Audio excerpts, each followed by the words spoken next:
যে রোজার বেশ কিছু মশলা বাকি ছিল সেগুলো বলছি। मुंह में पान दबाकर सो गया और सुबह हो जाने के बाद आंख खुली तो रोजा नहीं हुआ, कज़ा रखे कफारा वाजिब नहीं। যদি বা কেউ রাতের বেলা খাওয়া দাওয়ার পরে পান খেতে খেতে ঘুমিয়ে পড়ে, গালে পান ছিল সেই অবস্থায় ঘুমিয়ে পড়েছে, সেই অবস্থায় যদি সকাল হয়ে যায় রোজা হবে না, কাজা রোজা রাখতে হবে, কিন্তু এর জন্য কাফারা ওয়াজিব হবে না। कुल्ली करते वक्त हलक में पानी चला गया और रोजा याद था तो रोजा जाता था। কুল্লি করার সময় কুল্লি করতে করতে যদি গলার ভিতরে পানি চলে যায়, মনে হচ্ছিল যে আমি রোজাদার, রোজা করছি, তবুও এমন বেসাবধানি কুল্লি করা হয়েছে যে পানি গলায় চলে গিয়ে রোজা ভেঙে যাবে। কাজা ওয়াজিব है, কাফারা ওয়াজিব नहीं। কাজা ওয়াজিব হবে, কাফারা ওয়াজিব হবে না। अगर आप ही आप कई हो गई तो रोजा नहीं गया। যদি বা খাওয়া দাওয়ার পরে এমনিতেই যদি বা খাওয়ার বমি হয়ে যায়, উল্টি হয়ে যায়, উল্টিটা বমি বলা হয়, বমি হয়ে যায়, তাহলে রোজা ভাঙবে না, চাহে थोड़ी सी कई हुई या ज्यादा, সে অল্প বমি হোক বা বেশি। अलबत्ता अगर अपने इख्तियार से कई करे कई की और भरमो कई हुई तो रोजा जाता है। যদি বা সে জেনে বুঝে বমি করে, অনেক সময় লোকেরা খাওয়া দাওয়া করে গালে হাত দিয়ে বমি করে, জেনে বুঝে জোর করে যদি কেউ বমি করে, তাহলে যদি মুখ ভরে যদি বমি হয় তাহলে রোজা ভেঙে যাবে। और अगर इससे थोड़ी हो तो खुद कह करने से भी रोजा नहीं है। यदि वो থেকে কম হয়, অল্প হলে রোজা ভাঙবে না। थोड़ी सी कह आई फिर आप ही आप हालत में लौट गई तब भी रोजा नहीं टूटा। অল্প সামান্য বমি উঠেছে কিন্তু আবার অটোমেটিক ওই রকম অবস্থা ফিরে গেছে, ফির গলা থেকে আবার নেমে গেছে, এর দ্বারা রোজা ভাঙবে না। अलबत्ता अगर कसदन लौटा लेता तो रोजा टूट जाता। যদি বা ওই অল্প একটু বমি এসেছে সেটা জেনে বুঝে যদি ঢোক মেরে গিলে নেয় জোর করে, তারই রোজা। रोजे की तोड़ने से कफारा वाजिब भी लाजिम आता है। রোজা ভেঙে দিলে কাফারা ওয়াজিবের সঙ্গে লাজিম হয়ে যায়, কাফারা দিতে হবে। जबकि रमजान शरीफ में रोजा तोड़ डाले, যখন এই রোজাটা রমজান মাসের রোজা ভেঙে দেবে, রমজান মাসের রোজা ভেঙে দেয় তাহলে কাজার সঙ্গে কাফারা লাজিম হয়ে যাবে। और रमजान शरीफ के सिवा और किसी रोजे के तोड़ने से कफारा वाजिब नहीं होता। रमजान मास ছাড়া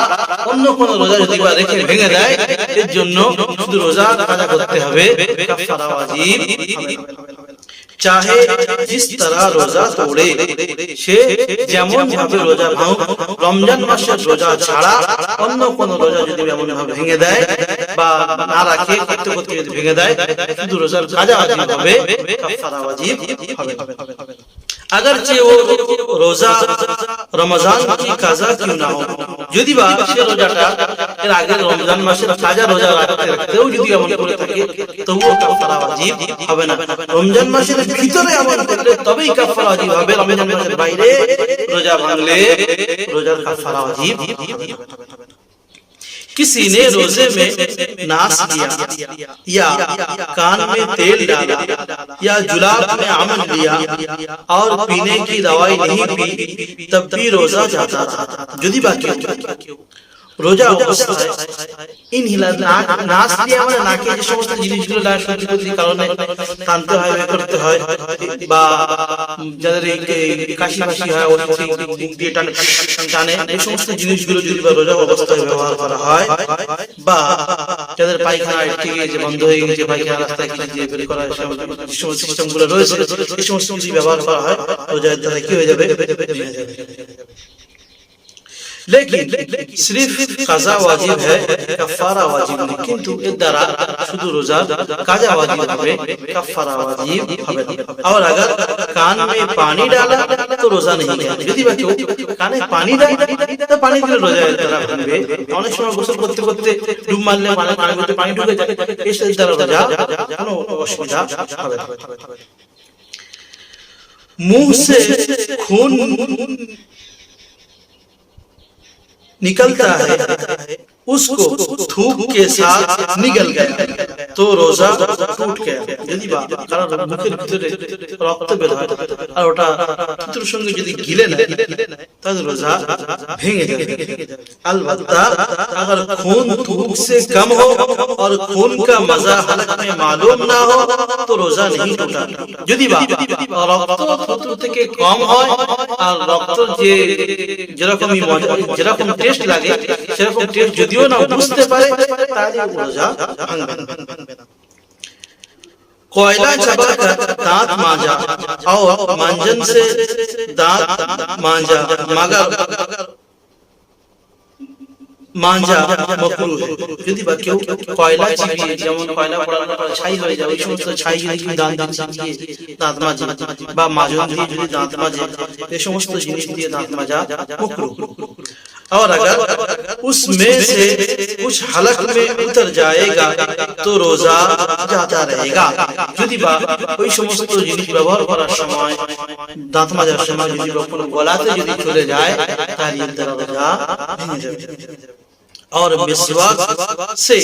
दांत साफ करना दुरुस्त है एवं मिसवाक दिए दांत परिष्कार करा चल असुविधा नहीं चाहे सूखी मिसवाक हो या ताजी যদি বা সে মিসওয়াকটা শুকনো হয় বা ভিজে হয় কাঁচা হয় এর দ্বারা কোনো রোজার অসুবিধা হবে না इसी वक्त की तोड़ी हुई हो বা গাছ থেকে ভেঙেছে বা কেটেছে সঙ্গে সঙ্গে কেটে সঙ্গে সঙ্গে যদি ব্যবহার করে কাঁচা ওতেও কোনো অসুবিধা নেই अगर नीम की मिसवाक है और उसका कड़वापन मुंह में मालूम होता है तब भी मकरूह नहीं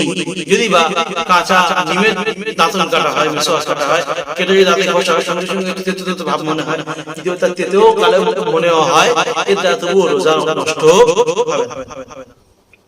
किसी ने भूल से कुछ खा लिया और यूं समझा कि मेरा रोजा टूट गया যদি বা ভুল করে খেলে আগে বলে দেওয়া হয়েছে যে ভুল করে খেলে রোজা ভাঙে না পেট ভরে খেলেও রোজা ভাঙে না যদি বা কেউ ভুল করে খেয়ে তো রোজা ভেঙে গেছে इस वजह से फिर कस्तन कुछ खा लिया तो अब रोजा जाता रहा যদি বা এরকম ভেবে মনে করে फिर যদি জেনে বুঝে খেয়ে নেয় তাহলে রোজা ভেঙে যাবে फकत কাজা ওয়াজিব है और কাফারা ওয়াজিব नहीं এর দ্বারা শুধু রোজার কাজা ওয়াজিব হবে কাফারা ওয়াজিব अगर किसी को कई हुई और समझा कि मेरा रोजा टूट गया যদি বা কারণ বমি হয় এবং সে মনে মনে ভাবে যে আমার রোজা ভেঙে গেছে और उस गुमान पर फिर कसदन खा लिया এবং ওইটা ওরকম ভেবে फिर জেনে বুঝে খেয়ে নিয়েছে और रोजा तोड़ दिया तो भी কাজা ওয়াজিব है তো রোজা ভেঙে দিলে তার জন্য কাজা ওয়াজিব হবে और कफारा वाजिब अगर सुरमा लगाया या फसीद ली या तेल डाला फिर समझा कि मेरा रोजा टूट गया और फिर कस्तन खा पी लिया तो कज़ा और कफारा दोनों वाजिब है যদি বা সুরমা লাগালে এর আগে বলা হয় যে সুরমা লাগালে সুরমা যদি বা গলায় চলে আসে বা থুতুর সঙ্গে যদি বা দেখা যায় বা নাকেতে বের হয় কালো কালো ভাব মনে হয় এটা রোজা ভাঙে না যদি কেউ সুরমা লাগিয়ে বা ফাঁসি নেওয়ার পরে যদি কেউ মনে করে যে আমার রোজা ভেঙে গেছে এরকম মনে করে যদি বা জেনে বুঝে তারপরে খেয়ে নেয় বা পান করে নেয় তো কাজা এবং কাফারা দুটো একসঙ্গে ওয়াজিব হবে रमजान के महीने में अगर किसी का रोजा इत्तेफाकन टूट गया तो रोजा टूटने के बाद भी दिन में कुछ खाना पीना दुरुस्त नहीं है यदि रमजान मासे কোনো কারণবশত রোজা ভেঙে যায় রোজা ভেঙে যাওয়ার পরে হঠাৎ ভেঙে গিয়েছে বা কোনো কারণবশত যদি ভেঙে যায় तो তারপরেও रोजा टूटने के बाद भी दिन में कुछ खाना पीना दिनेर बेला কিছু খাওয়া পান করা যাবে না सारा दिन रोजेदारों की तरह रहना वाजिब है पूरा दिन रोजादारों মতো ওই রকম থাকা किसी ने रमजान में रोजे की नियत ही नहीं की इसलिए खाता पीता रहा যদি বা কেউ রমজান মাসে রোজার নিয়ত ही করেনি রোজা রাখবো এরকম কোনো মনোভাব ছিল না সেই জন্য সে খেয়ে দিয়ে ঘুরে বেড়াচ্ছে আরামসে পিতা रहा तो उस पर कफारा वाजिब नहीं তার উপরে कफारा वाजिब হবে না कफारा वाजिब है कफारा वाजिब है শুধু কাজা वाजिब যখন রাখবে কাজা রাখবে कफारा वाजिब হবে না कफारा जब है कि नियत करके तोड़ डाले कफारा ওই সময় वाजिब হবে যখন কেউ রোজা রেখে বা রোজা নিয়ত করে রোজা রাখার পরে ভেঙে দেবে তখন कफारा वाजिब হবে